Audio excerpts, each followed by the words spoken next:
Hello everyone, we have Kenny. Kenny is a rescue that needs help really. He's very nervous, he's anxious, scared, and he does have defensive aggression as well. These are all things that I'm gonna fix and sort out. So we already did the initial introduction. So he does trust me a little bit, and enough to not have his muzzle on, and for him not to react to me really. So now I need to basically build a bond with him. I'm going to do it with his food. It's better to do it with his food than with toys, because you want to keep him calm. See, other dogs you can do it with whatever you want to do it with, but with Kenny, because he's anxious and he's nervous, I don't want to do anything that will heighten his energy levels. I want to do it with food which he will respond positively to. So I'm going to show you that now, and show you how I do that and how I make friends with him really, and bond with him. The important parts to note is when he's uncomfortable, how I respond to him. That's how you stop bad things from happening really, and stop him reacting in a way that you don't want him to react. If I push him and he shows me negative signs, and I don't respect his negative signs that he shows me, and I push him even more and push his tolerance level, this is when he will react. He's going to defend himself, or he's going to bolt and panic, and yeah, that's when you will make things worse. The priority at the moment for Kenny is teaching him to be calm. Everything else I'm not bothered with. If he sits, I'm not bothered with it. If he goes down, I'm not bothered. If he comes, I'm not bothered. At the moment, calmness. Kenny, you're blocking the camera. Kenny. So yeah, at the moment, calmness is priority, and I need to build a bond with him first. He needs to trust me. Without him trusting me, I'm not going to be able to achieve that. So this is the first step. Right. So the first thing I want to do is I want him to get used to my voice. I want him to get used to verbal cues, because when I walked him earlier, he wasn't responding at all to verbal cues. So the important part isn't him having the treat or me telling him sit and he listens to me when I give him a cue. I want to associate my voice with something positive. So I'm gonna lie down, because being in a passive position will help him more. It will help him to accept what I'm doing with him and see how nervous he is. If I lie in a passive position, I'm less threatening to him.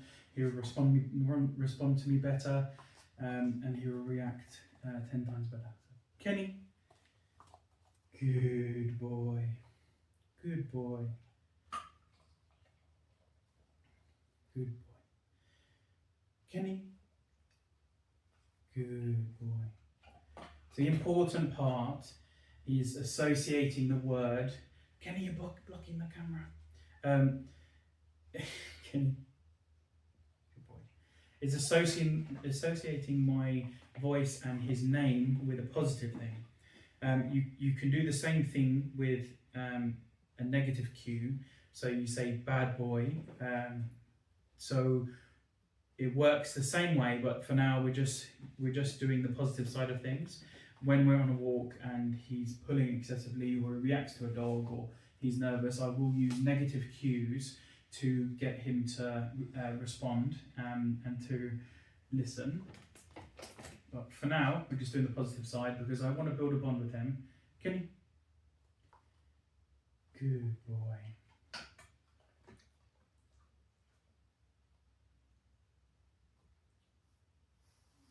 Good boy. Good boy. If he ever does anything positive, I give him the cue, the positive cue, good boy, and I will give him a treat. And then he's associating him doing something positive with me giving the verbal cue, and then giving him a treat as the reward. So remember, treats are there to reward behaviours. Please don't give it to them, but don't bribe them with it and use it as a way to get a dog to physically do something. This is when bad habits come with treat training. So yeah, you want to reward behaviour. So Kenny, good boy, good boy. Kenny, Kenny, shh, good boy. Good boy. See, he's not calm. See, I want him to be calm. When he's calm, I'm going to give him the treat, and I'm going to reward him by saying good boy.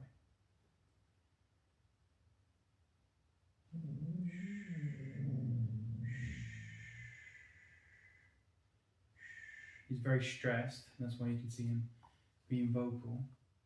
And this is the reason why I wanted to be in a passive position, because if I was sitting up, he would then think I'm challenging him. So I'm in a passive position, so he knows that I'm not trying to threaten him, or I'm not scaring him in any way. Kenny, good boy, good boy. Reward calmness. That's priority. If he's stiff, anxious, nervous, alert, hyper, you don't want to give him a treat in those instances. Kenny? Kenny? Kenny? Good, good. Kenny? Good. Good boy. Kenny? Kenny? He's tense now. He's probably heard something outside. Kenny? Good boy. Good boy. So I'm going to sit up and I'm going to show you the difference and how he reacts differently if I'm not in a passive position. Okay. Kenny? Kenny, see how he's finding it hard to accept me in this position. Kenny, Kenny, and see now he's totally not listening to me. And so this is why it hinders training, and it's so crucial and important. These tiny things make such a big difference. Kenny, good boy.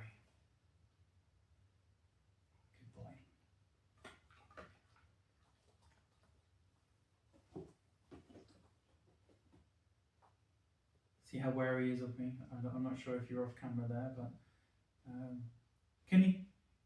Kenny? Kenny? Good. See, he's stretching to get to me because he doesn't want to come near me because I'm not in a passive position. It's so important. It's such a small thing, and it looks silly that I'm lying on the floor, but it makes a massive difference to him. Kenny? Come on. I know you're stressed. I know you're stressed. Kenny? Kenny? Kenny? No. No. Good. See, I turned my head there because I want him to understand that I'm not challenging him. All I'm doing is just correcting his behaviour and telling him to calm down. Kenny? See, if I didn't turn my head there, if I said to him, Kenny, and I'm looking at him, Kenny, Kenny, Kenny, I'm challenging him, and he will then react. So it's important. These small things are so important. Kenny,